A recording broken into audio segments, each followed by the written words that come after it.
these lines need to be considered in the context not only of the entire speech, or even I would say in the context of the entire play in which they appear. Like many lines, you will probably know the line from Hamlet, "This above all to thine own self be true, and it must follow as the night the day, thou canst not then be false to any man."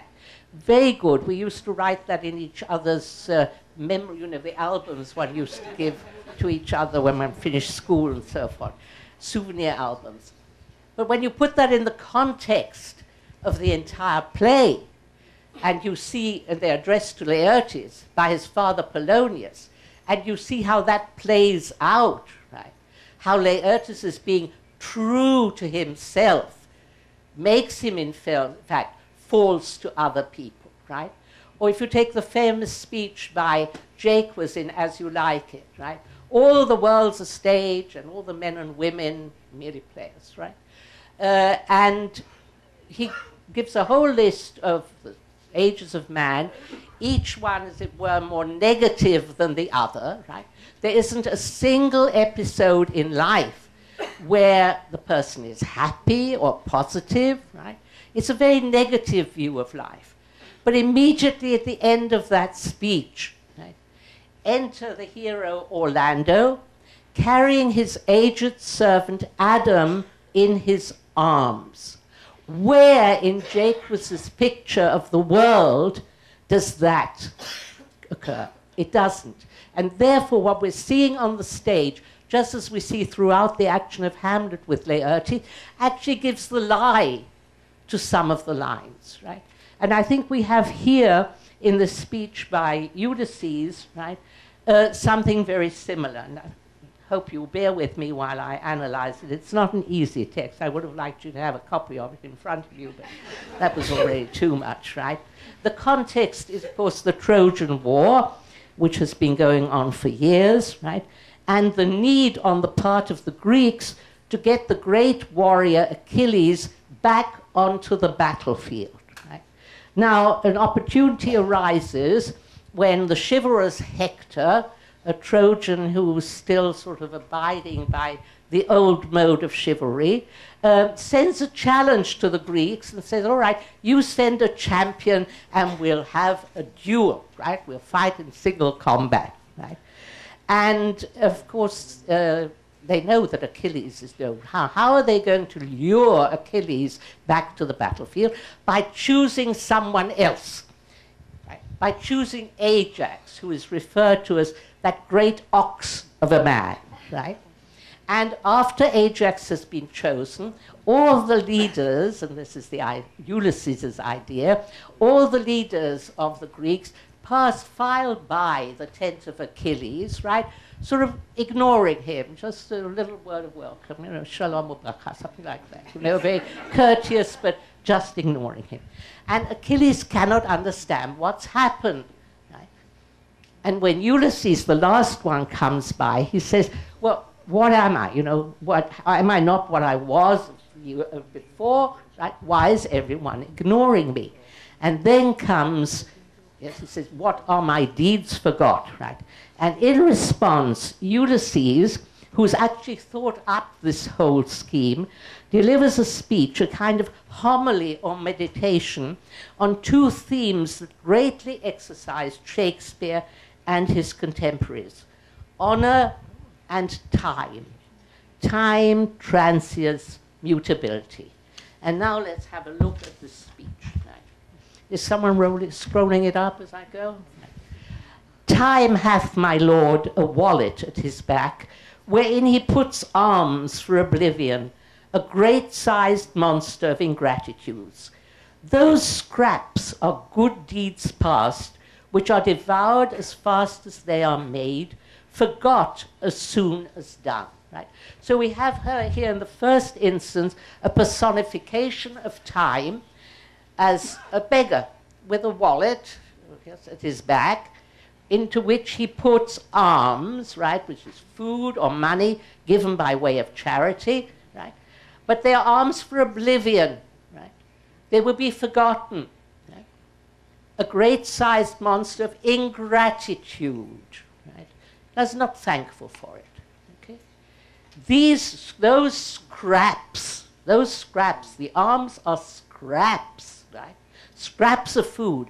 But what are those? Are good deeds past, which are devoured as fast as they are made. In other words, no sooner have you done something than time comes, grabs it, puts it in his wallet, right, and it is forgotten.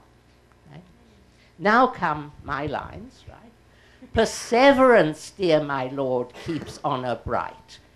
To have done, bright is polished, shining, right? To have done, in other words, done in the past, right, is to hang quite out of fashion. And here's a wonderful image, right? Like a rusty mail, a mail is a coat of armor, in monumental mockery. Mockery meaning fake. We all know about mock leather, right? Mock fur and so on. Monumental mockery, but we also know the other word, meaning of mockery, making fun of, right? Okay, this rusty piece of armor hanging on the wall is just a mockery of the shining, bright armor which you once wore. Take the instant way, go straight immediately ahead, for honor travels in a strait so narrow where one but goes abreast. Only one person could travel on this narrow path of honor. Only one at a time can lead, right? Keep then the path. So keep on going. Yes, you've got to persist, perseverance still, right? For emulation, that is ambition or envious rivalry, right, hath 1,000 sons that one by one pursue, because there are a lot of people, thousands following behind you, wanting to catch up, or even, as we'll see in a moment, overwhelm you, defeat you. If you give way, and anybody who drives can understand this image, if you give way or hedge aside from the direct forthright, from the straight ahead, right, like to an enter tide, they all rush by and leave you hindmost, behind. Or there's another image which, like the shining armor, is taken from chivalry, or like a gallant horse fallen in first rank, lie there, that is, you will lie there, for pavement to the abject rear. People will tread on you. The abject rear, those miserable specimens behind you, will all run and trample, okay? All run and trample on. Then what they do in present, though less than yours in past, must o'ertop you. Notice how he carries on here the notion of trampling on him, right? Even though it's less than you once did, they now will be above you, higher than you, right? Why? And here's another image, another personification of time, a wonderful one.